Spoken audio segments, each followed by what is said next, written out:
Go ahead. Good afternoon. My name is Riley Metzdarfer, and I'm partnered with Jen, and we will be discussing Target and the changes they've gone through over the years and how they got started and all of that. So.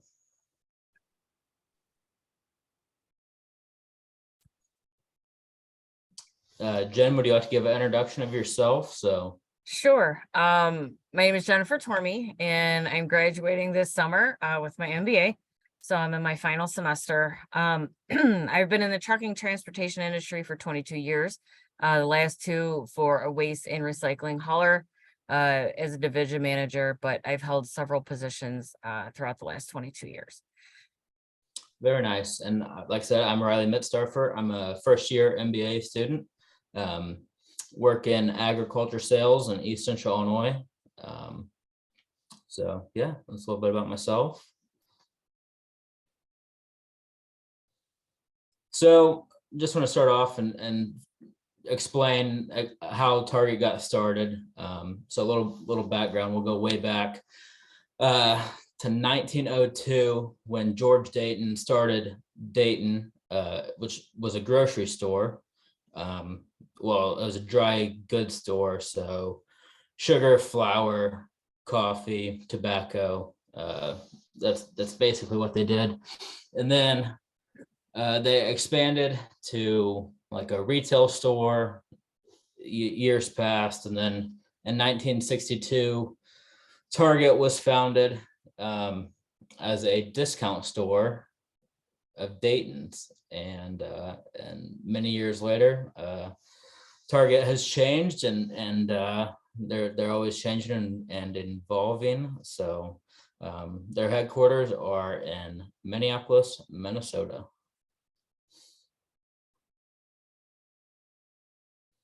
So a little bit about Target and what they are here to do, or their motto, I guess. They're here to help everyone and provide for the less fortunate through charities or donations, and just ensure people have access to everything that society has to offer. The less fortunate are able to go and utilize resources to be able to have a happy life and all that. So the mission statement of Target is to help all families discover the joy of everyday life. That hits on helping the less fortunate, and making sure that they're well cared for, and don't have to worry about where their next meals come from, or getting supplies and stuff like that. So some of the many products that Target sells are groceries, home decor, such as pillows and blankets, hygiene products, skincare products, electronics, TVs, outdoor items, flower pots, outdoor furniture. If the store doesn't have it, their online website probably does. So basically a one-stop shop, and yeah, they got pretty much everything you need. School supplies, so many different items.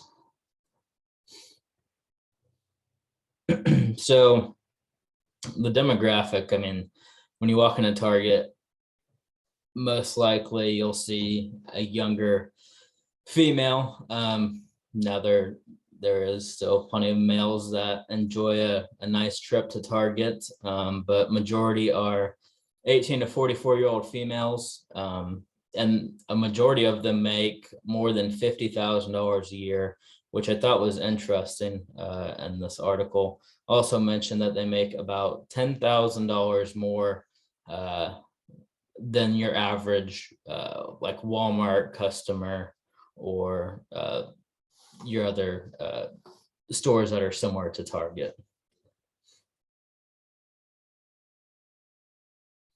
Some of the stakeholders for Target are the manufacturer companies of the products that Target sells, the employees of Target, and then your everyday investors as well. So what does it take to work at Target? You need to be respectful, helpful, and someone who makes a positive impact. So that's not just on the customers around you, but also the other employees. So that's a pretty big part of who Target is looking for to represent them as a company. Kind of the business overview.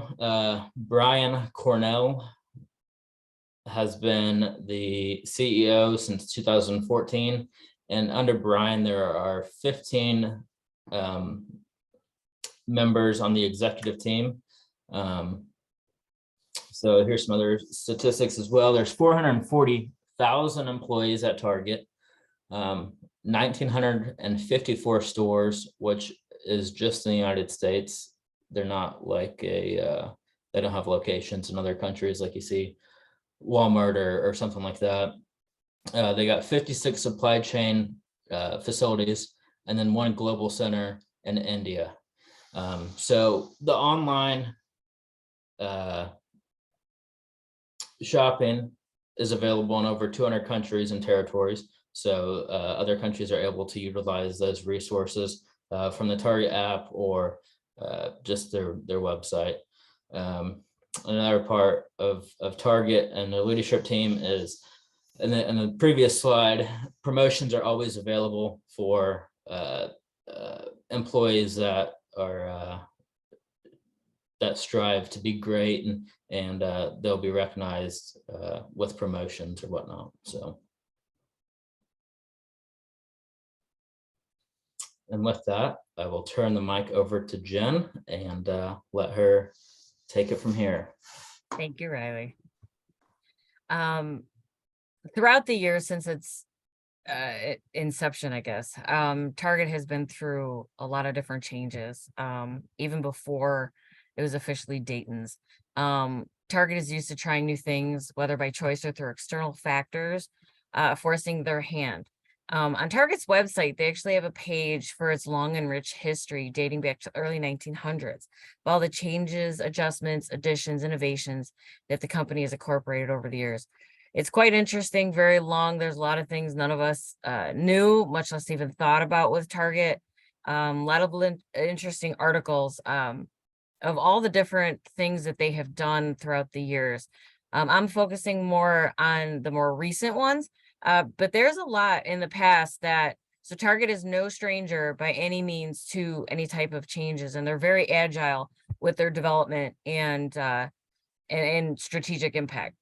So an early market entry, they were forced to compete with Walmart and Kmart in the beginning in 1962 when they arrived, and they marketed themselves as high quality for less, hence their slogan, expect more, pay less. In the early 2000s, we were in the recession, so they held back on redesign and focused on bringing in their essential items for sale and scaled back on the cheap chic fashions. So that was one of the things that Target originally kind of honed in on, was a cheap chic. You know, you could look great for less. But even after the recession ended, profits still continued to decline until the ultimate low at the end of 2013. So Target then decided to try to expand into Canada to try to gain a customer base there, but that didn't go over well. There was very low profits. A lot of the stores actually saw their profits in the red. So they decided to close all of those stores and focus just on the US based stores. So Cornell mapped out a plan, and he budgeted $7 million to update its aging stores, open new and smaller shops that fit smaller spaces such as urban areas and universities, launched new store-owned brands, more delivery options, growing the website. And he decided that 2017 and 2018 were investment years, and 2019 was earmarked to return to stable growth. They focused on combining curated brands for their stores along with complementary known brand offerings, which they were successful. They've rolled out 17 of its own brands since 2017. and its own stores, all the local stores nearby, all the customers that do the ordering, those are the ones that are actually fulfilling their orders, whether it be for delivery or pickup. Investors were not happy with these proposed changes, and they sold off many shares. So February 28th of 2017 was the largest day drop in stock prices, but it did eventually bounce back. The investors realized that they were wrong. So Target ended up redesigning the customer experience for shopping. They realized that customer experiences, expectations, efficiencies, and needs were changing as a result, and they needed to change how they did things in order to stay relevant. The COVID pandemic also proves that even more changes and adjustments were needed in order to service their customers and also keep revenue flowing for their business. So Target started out by changing to pickups, which began as in-store pickups in 2013. The next move was to add in the same-day drive-up curbside pickup service in 2018. 1,500 locations had the drive-up option by the start of the school year, and in less than 2 years, drive-up became one of Target's best-rated services, and it had more I can't see it. More than 5 million orders within the first 5 years of implementation. Target then moved to same day or next day shipping through its acquisition of Shipt. And then in 2022, Target added groceries for pickup and delivery services, largely due to the pandemic. But it still has remained today because they found out how well this model has worked and is liked by their customers. If you can see in the lower left-hand corner, there's a 2020 results, which is the year of the pandemic, that it's the growth of the same day services. Drive Up grew more than 600%. Shipt grew more than 300%. And order pickup, that didn't work. And order pickup grew considerably as well. Another change, no problem. So they knew the COVID pandemic was hitting, but they're no, like I said, they're no stranger to changes and dealing with that. So given Target's history of developing and implementing many changes in the past and seemingly very quickly, they had developed the knack for how to roll out changes and how to keep their employees engaged in the process to create the buy-in. With so many changes, employee change burnout is highly possible, and with changes generally comes stress and anxiety for the employees. Target seems to have a good plan in place, being that they have been successful for several decades and continue to grow and change even today. And then the pandemic hits. And the CEO, Brian Cornell, said, "Here's what I hope you'll take away from our story. First, that our team's ability to act and react in 2020 was years in the making." And if you look at their history on their website, you'll see exactly what I'm talking about. All the changes that were made during the COVID pandemic, it took its toll on many companies, and Target was no different. So they had to think of new ways of doing business in order to survive. In 2020, they added several additional safety measures, which have remained and gained so much customer usage and approval. So they implemented contactless payments, equipped team members with more handheld My Checkout devices so customers can check out anywhere in the store. Customers can make shopping reservations. I didn't even know that was a thing. Doubled the number of drive-up spots. Customers can change a pickup order to delivery order, so they weren't stuck with one or the other. Implemented fresh grocery pickup or delivery options. Added same-day delivery services via Shipt. Added plexiglass to checkout lines to have a safety barrier between the customer and the cashier. And they increased frontline workers' pay to $16 an hour. The CFO of Target said, "Investments in our shopping experience and frontline team have deepened our guest engagement with Target during the last few years, which is reflected in our continued traffic and sales growth." So their plan and implementation from the executive team on down to their frontline staff members clearly has worked, because they have stayed in the green and growing even since and through the pandemic. Ramifications of some changes, though, that are outside of their control in some regards. So Target in 2023 is actually closing several stores, excuse me, due to the heightened use of e-commerce.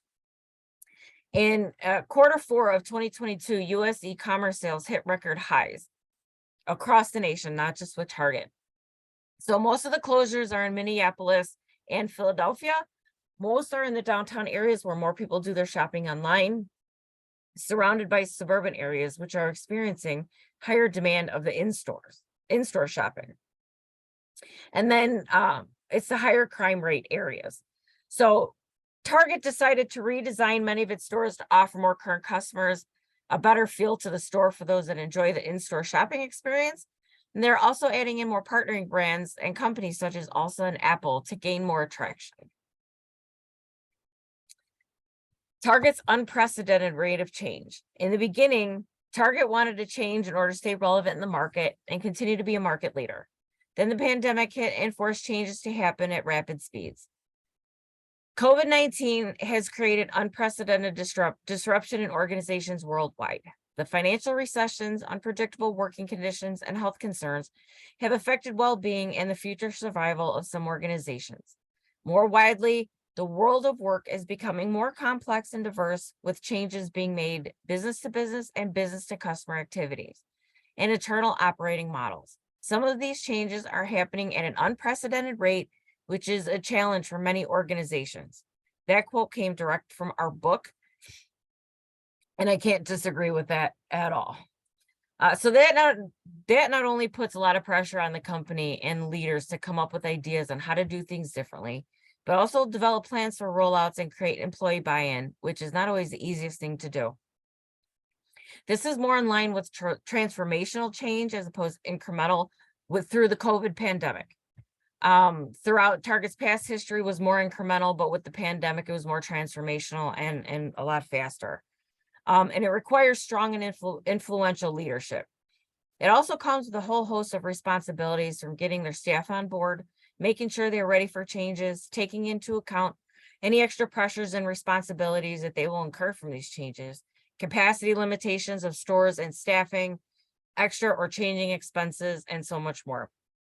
You also have to deal with the pushback from your employees, along with customers, and deal with any bugs in the program or if software is involved, being that these things are being rolled out so quickly and you don't have much time, really, if any, to do any testing.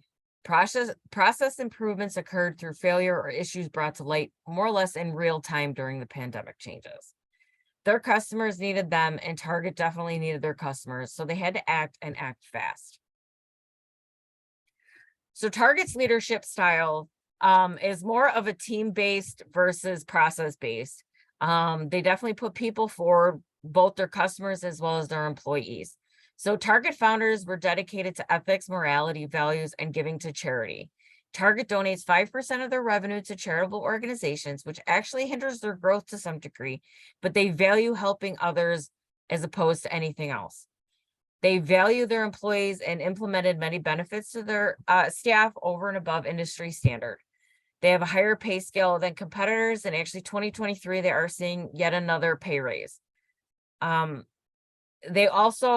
They also not only wanted a clean and presentable store for their customers, but they also wanted to ensure that their employees work in a safe and clean environment.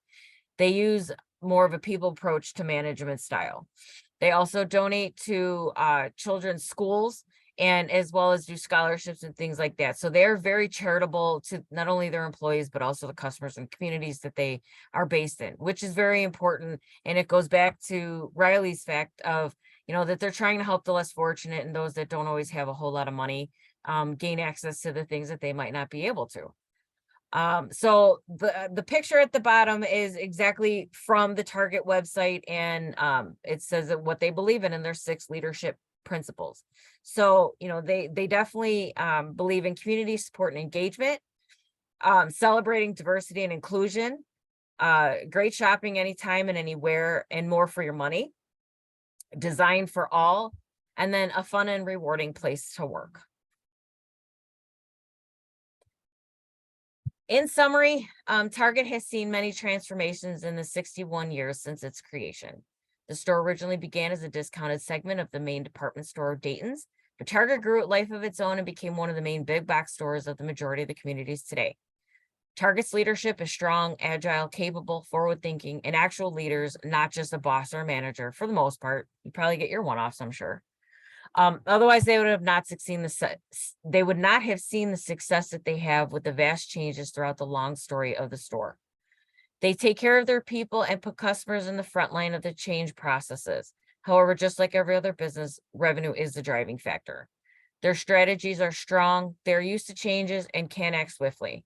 Other companies should use Target as an example of how to incorporate successful change within an organization. Thank you. We hope you enjoyed our presentation. Thank you all.